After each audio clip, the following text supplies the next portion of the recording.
creo que entiendo.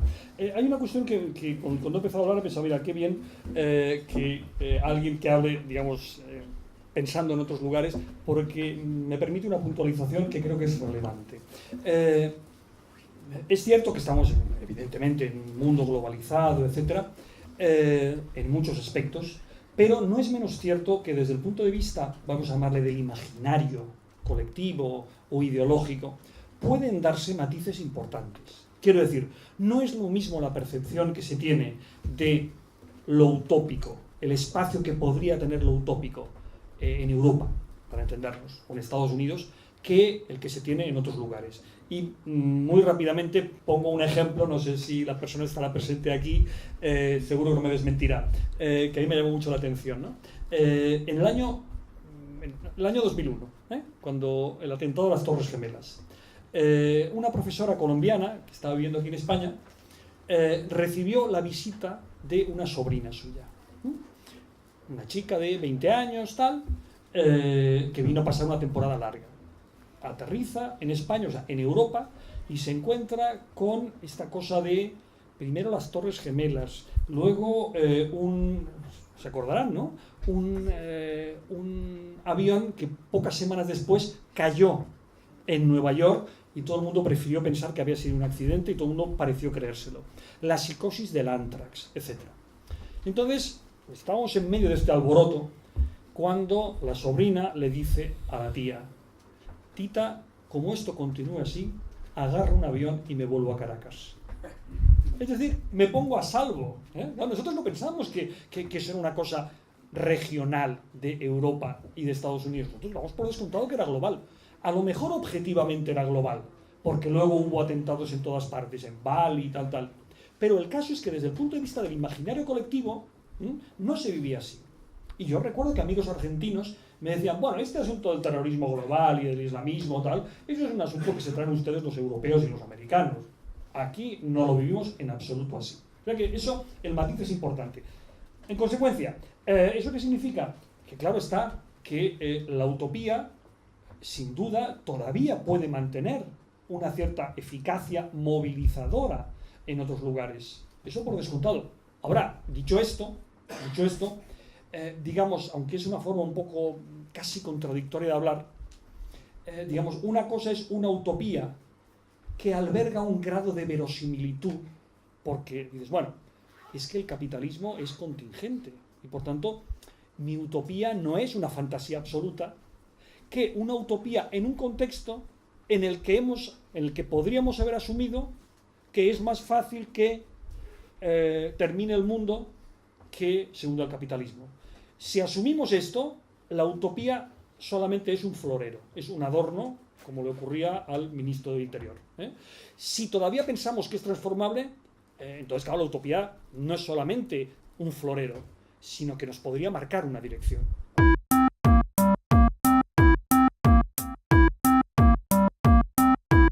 Bueno, es obvio que esa pregunta se la está formulando usted a la persona inadecuada. Eso es obvio. Pero bueno, ya que estamos aquí y tampoco se trata de hacerle un feo a nadie, pues yo lo que le puedo decir, después de poner por delante que no creo tener la menor autoridad para poder dar una respuesta, digamos, fiable, yo que le diría dos cosas en un plano, digamos, más general, ¿no? Hay personas, esta parte se la ha podido responder muy bien José Luis, que hay personas interesadas en el desmantelamiento del estado del bienestar, es algo que está muy claro, y lo digo de una forma, en fin, muy grosera. Hace unos años, cuando el resultado electoral en un ayuntamiento o en una comunidad autónoma era muy disputado y todo dependía de un voto, el típico tránsfuga de los ayuntamientos. El tránsfuga se solía pedir la concejalía o la consejería de vivienda, etcétera, etcétera, en la época de la burbuja inmobiliaria, porque ahí es donde, evidentemente, obtenían ilegalmente dinero. Eso era así de escandaloso, pero en fin, salía constantemente, ¿no? En este momento, los votos tránsfugas se piden la consejería, lo que sea, de sanidad. Porque es obvio, es evidente. O sea, ahí hay un negocio, un negocio empresarial.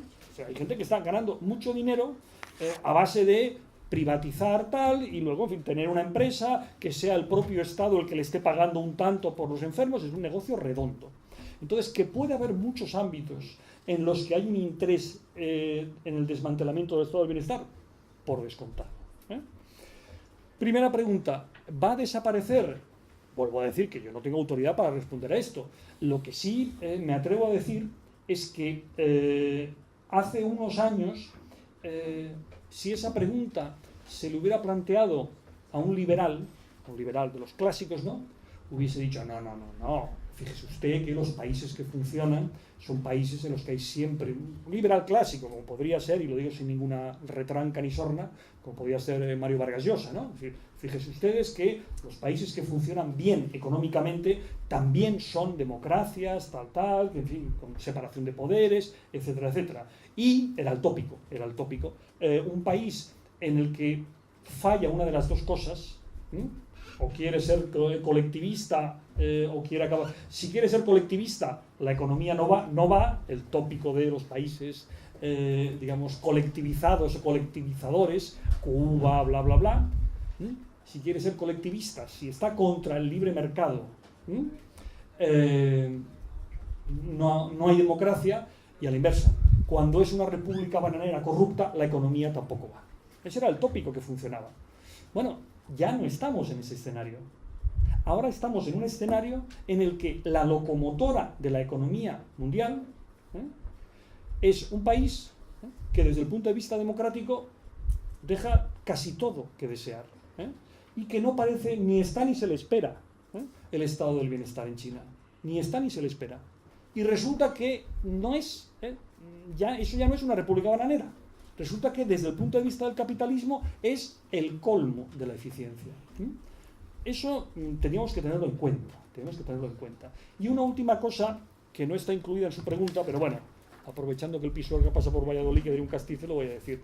Hay también una cosa que está ocurriendo en los últimos tiempos, ¿no?, y que ya detectaron en algunos documentos de la entonces llamada Trilateral, de los años 60, la Trilateral sí que era una cuadrilla de conspiradores, eso era una cuadrilla de conspiradores, ya planteaban que en una sociedad en la que empiezan a generalizarse las reivindicaciones, es una sociedad difícil de gobernar, y que por tanto habría que ir pensando los medios para, de alguna forma, acallar todo esto. Es decir, que si realmente la sociedad empieza a expresar, y esto lo decía también, y lo decía, en fin, de una forma bastante lo comentaba de una forma muy brillante, en cierta ocasión, Lula.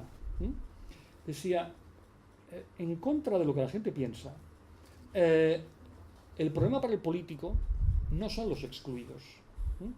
Decía, la persona que está en una favela, o la persona absolutamente marginal, que duerme en un cajero, tal, esa persona no cuenta con el Estado.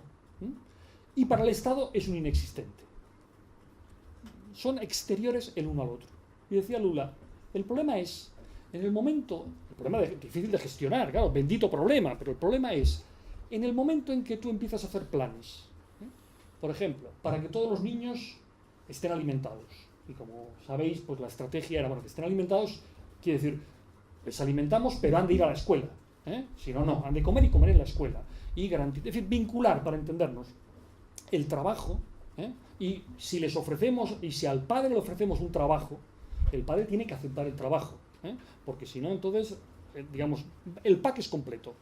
Yo me hago cargo de tu hijo, yo le doy de comer, tal, y yo te ofrezco un trabajo.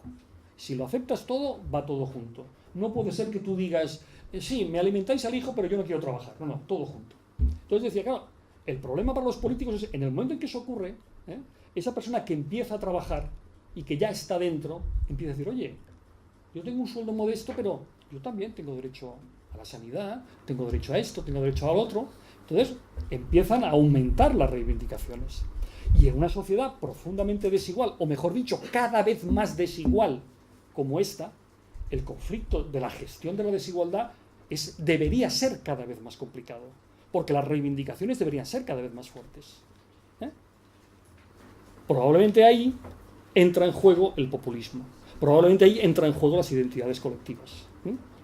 Si en un momento determinado se consigue revertir lo que deberían ser reivindicaciones hacia otras causas más o menos populistas, probablemente lo que debería ser fuente objetiva de malestar queda neutralizado o por lo menos acallado.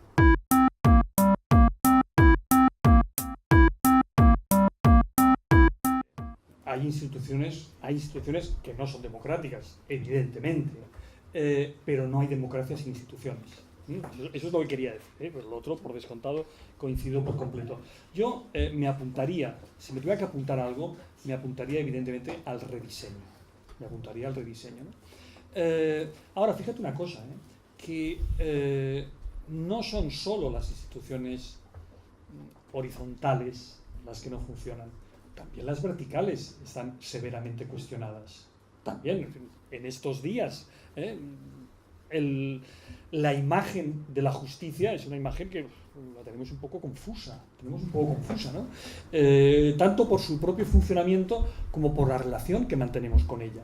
Es decir, es algo que basta con hacer zapping y ir escuchando pues, diversos canales de televisión para darse cuenta que no hay. Es decir, no, ¿estamos todos de acuerdo en qué tal? No sé muy bien en qué estamos de acuerdo respecto a una institución vertical, me refiero, ¿no? Pero yo creo que efectivamente ahí hay un problema con la representación. Pero no veo otra manera que el rediseño, dicho de otra forma. Y esto no es un comentario, digamos así, simplemente, ¿cómo te diría yo? Misántropo conservador, ¿no? Sino incluso técnico, ¿no? Una sociedad no se puede gestionar asambleariamente como sociedad. Ojo, nosotros podemos decidir en lo que Popper llamaría universos cerrados, podemos decidir asambleariamente, pero desde el punto de vista técnico, yo estuve en el tribunal de una tesis doctoral en la Autónoma de Madrid de un chico que había estudiado, pues eso, la democracia directa. Dice, no, es que en el mundo solamente hay dos, decía en la tesis, era la tesis de la tesis, era, en el mundo solo hay dos casos de democracia directa, que era la antigua polis, las polis griegas y Suiza, que tiene prácticas de democracia directa. Y no hay más, decía, y no hay más. Luego podemos tener, en fin, tal país, que tal, que se le da importancia, que tal, que en los barrios se hacen asambleas, que tal, que el subcomandante, que el precomandante, que lo que sea. Pero eso no es gestionar asambleariamente. Y eso me parece importante. Pero no es solamente una cuestión técnica, es también una cuestión de fondo. O sea, el gran problema de la llamada, quizá mal llamada, democracia directa, es que se salta un momento que si las cosas se hicieran bien, y la frase si las cosas se hicieran bien es fundamental, que si las cosas se hicieran bien es ineludible, que es el momento de la deliberación. Lo que, digamos, si a partir de un cierto momento se pasa de la democracia directa griega a la democracia representativa inglesa, es porque empieza a haber un grado de complejidad que hace imposible. Claro, en una polis en la que además solo son ciudadanos con derechos los propietarios, hombre, ser asambleario, pues tal, porque es que, en fin, como diría hoy un castizo, cabía en un taxi. Entonces, claro, si podían hacer asambleas, se ponen de acuerdo. Cuando el asunto se empieza a hacer no solamente más numeroso, sino que los que se reúnen en la ciudad, en la plaza pública no son iguales. Es decir, que digamos, podía haber, si todos son propietarios, los intereses son intereses, por así decirlo, no frontalmente antagónicos, son intereses, por así decirlo, reformables. Cuando empieza a haber gente con intereses contrapuestos, ojo, eso simplemente que en la asamblea lo decidimos ya no está tan claro. Pero lo que voy es esto, es decir, no es solamente por una cuestión de que la sociedad se hace más compleja y más grande, es porque decide que el modelo democrático es el modelo deliberativo. Es decir, que el rasgo que más deberíamos enfatizar en la democracia, incluso cuando decimos que echamos a faltar cosas, es precisamente la deliberación. Entonces, yo creo que la crítica fundamental a la democracia representativa, a mi juicio, por eso decía que me apuntaba a la tesis de reformarlo, el problema es que efectivamente cumpla su función. Es decir, que la democracia sea representativa. Porque si te fijas, lo que le acostumbramos a criticar a la democracia llamada representativa es que no es representativa. Digamos, el eslogan o el grito de guerra del 15M era "no nos representan".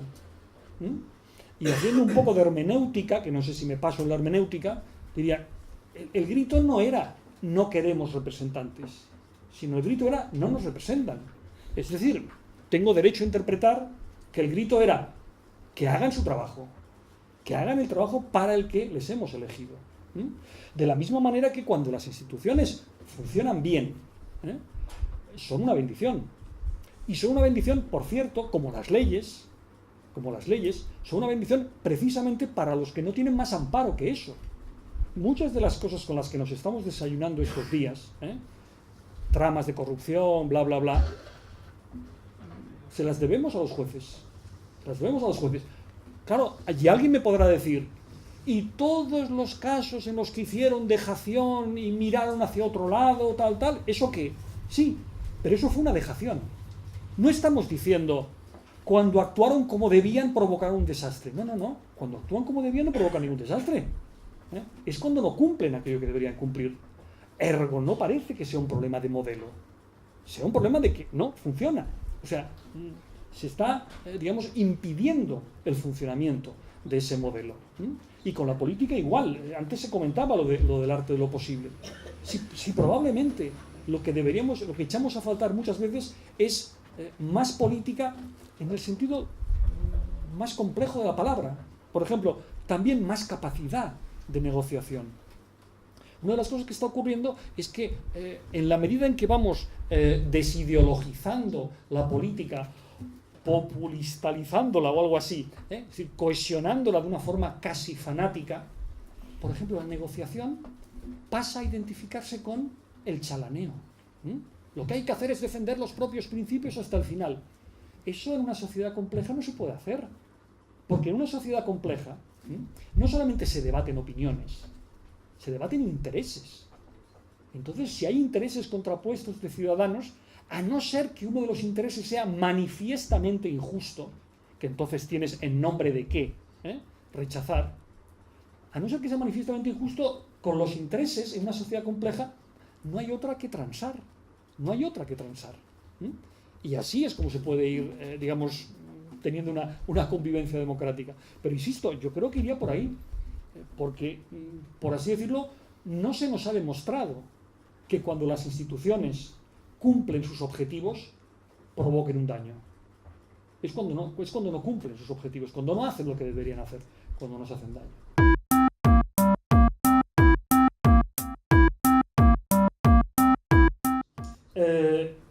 A mí nunca me han gustado, esas actitudes un poco así como casi inquisitoriales respecto a los cambios de opinión de la gente, ¿no? Sí, a mí me parece que muchas veces se le reprocha a algunos políticos o personajes públicos que cuando eran jóvenes defendían no sé qué y ahora defienden no sé cuántos, ¿no? No sé. En cierta ocasión decía Fernando Savater cuando le preguntaron esto, bueno, ¿usted sigue pensando lo que pensaba cuando tenía 20 años?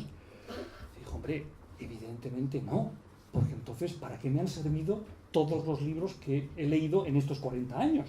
Porque si resulta que he leído un montón de libros y pienso exactamente lo que pensaba el primer día, pues quiero decir que no me han servido para nada. Pero no solamente eso, sino que, claro, entre otras cosas, lo que uno piensa tiene que ver con cómo entiende el mundo. Entonces, que uno diga, aunque el mundo esté del revés, yo sigo pensando lo mismo, pues, hombre, entonces tú entiendes que lo importante es que yo mantenga unos principios y, en fin, perezca Roma. Da igual, yo mantengo la coherencia de mis principios. Hombre, que una persona, pongamos por caso, se cuestione sus planteamientos respecto a, no sé, el socialismo real, a la vista de lo que ha pasado, me parece lo mínimo que tiene que hacer. Alguien que diga, no se ha hundido el socialismo. En realidad el socialismo nunca existió. O permanece en tal sitio. A mí me transmite mucho la sensación de una especie de actitud numantina de quien dice, yo quiero seguir pensando lo mismo, aunque lo que piense ya no explique la realidad. O sea que eso lo quiero decir por si acaso he dado a entender otra cosa.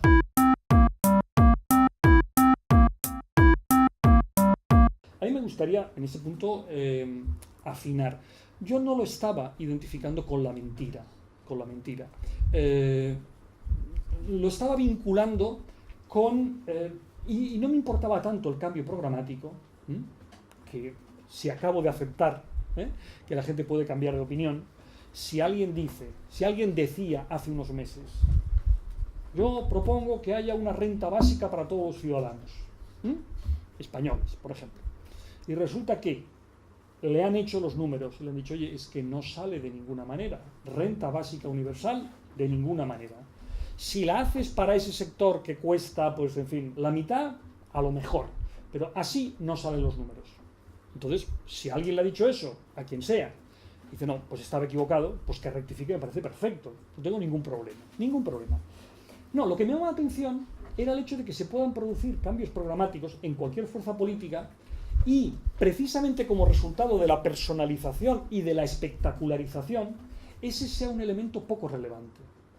Porque lo que se ha puesto en primer plano es, me fío de esta persona, o me da buena imagen, o me parece honrado. Sí, pero es que, ya eso lo ha dicho mucha gente, si el problema no es la honradez, el problema es unas estructuras en las que entra gente honrada y no resiste la tentación de. No es que fueran corruptos de nacimiento, que lo tuvieran en el ADN, muchos probablemente eran honrados, pero cedieron a la tentación. Bueno, lo importante, además como no se puede hacer un test de honradez, lo importante es crear unas estructuras y unos mecanismos de control y unas leyes, etcétera, tales que ni el honrado ni el que tiene proclividades a la corrupción se le pase por la cabeza semejante cosa. Es de lo que se trata. O sea, lo que hay que construir, si nos hemos de fiar, yo incluso creo, fíjate lo que te digo, aunque eso es abrir en fin, a última hora un melón muy complicado, ¿no? Es decir, en muchas ocasiones yo tengo la sospecha de que hay un mecanismo perverso en muchas personas, digamos, o en un discurso que enfatiza mucho la dimensión personal, la honradez. Es que de esta persona me fío, tal. Y yo a veces, en fin, desde hace tiempo, barrunto que esa, a menudo, es una especie de puerta de escape, que la misma persona que dice que se fía, se deja para poder decir, es que me ha decepcionado. Es decir, si tú pones todo el asunto, toda tu inversión, la planteas en términos de, es que me fío de esta persona, en el momento en que puedas decir que te ha decepcionado, ya te puedes apear. Si tú no lo planteas en términos de fe personal, si dices, no, es que yo creo que lo que se tiene que hacer es esto, y si no lo hace este, que lo haga el de al lado. Entonces ya no te puedes sentir, ya no tienes el truco, ya no tienes la puerta de escape por la que irte. Y esto en este país ha pasado mucho, desde hace años, desde el principio de la democracia. Y voy a recordar una cosa, que algunos la podrán recordar aquí. La película El desencanto, de la que toma nombre La gran decepción, es del año 76. Del año 76. ¿Tantos motivos teníamos en el 76 para estar decepcionados? Ya se hablaba del desencanto. Pero tenía que ver con esto. No, es que yo, en fin, yo me fío mucho de este. Me da muy buena imagen este. Claro, cuando ya no está a la altura de esa imagen, estás autorizado a apearte. Pero dices, no, es que mi compromiso no es con una persona. Mi compromiso es con un modelo de sociedad. Y por tanto, si este lo ha hecho mal, que se vaya este, pero que se ponga otro que defienda lo mismo. Entonces ya no cabe desencanto.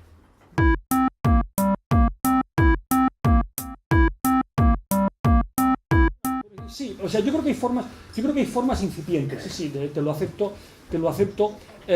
También me declaro poco competente porque no sé qué recorrido va a tener todo esto. Todas estas cosas suelen ser muy a veces son muy volátiles, ¿no? Pero quede claro que yo lo de la conciencia colectiva lo decía para llamar la atención sobre el hecho de que las condiciones materiales para aquella conciencia han desaparecido. Entonces, ahora, y que esas condiciones materiales eran, digamos, muy materiales, muy sólidas, ¿no? Las nuevas condiciones darán lugar a formas de conciencia colectiva estables. No lo sé, hay un peligro, es que pueden ser muy volátiles. Es decir, yo no sé qué va a quedar, por ejemplo, de formas de participación política en círculos, por ejemplo. No sé qué va a quedar. Yo de un día para otro he dejado de oír hablar de círculos. Ya no se habla de círculos. Antes se hablaba de círculos, ¿verdad? Ya se habla de círculos. Ahora se habla de una estructura de un partido, tal. Quizás son estructuras volátiles, ¿no? O pueden ser volátiles. Formas de solidaridad, tal. Sí, pero son formas de solidaridad, también hay que decirlo, muy aplicadas. Y no lo digo negativamente, es decir, lo constato. Es decir, gente que se reúne, se pone de acuerdo para tal cosa. Stop. Claro, eso no es exactamente una conciencia de clase. La conciencia de clase tenía más recorrido, o por lo menos tenía más ambición, que luego se viera frustrada es otra cosa, pero tenía más ambición. Era conciencia de clase. Aquí es algo así como conciencia de intereses. Oye, ¿nos podemos poner de acuerdo en viajar juntos? Vale. ¿Qué nos une? Estrictamente el que hacemos el mismo trayecto a la misma hora. Stop. ¿Hay algo más? No. ¿Hay una cultura que nos una? No. Todo eso, claro, lo de la conciencia de clase pasó a la historia. Claro, pensemos que históricamente la conciencia de clase tenía incluso formas culturales muy consolidadas. Ahora ya no se ve, pero todavía se veía antes por Poblenou y por Poble-sec y tal. Ateneo popular. Existía una cosa, era la cultura popular en instituciones, digamos, autogestionadas. Todo eso tenía que ver con la conciencia de clase. Era eso lo que yo quería decir que se ha desvanecido. Que hay formas, digamos, de cooperación, sí. Mi duda es, ¿son el germen de una nueva forma de conciencia? Esa es mi duda.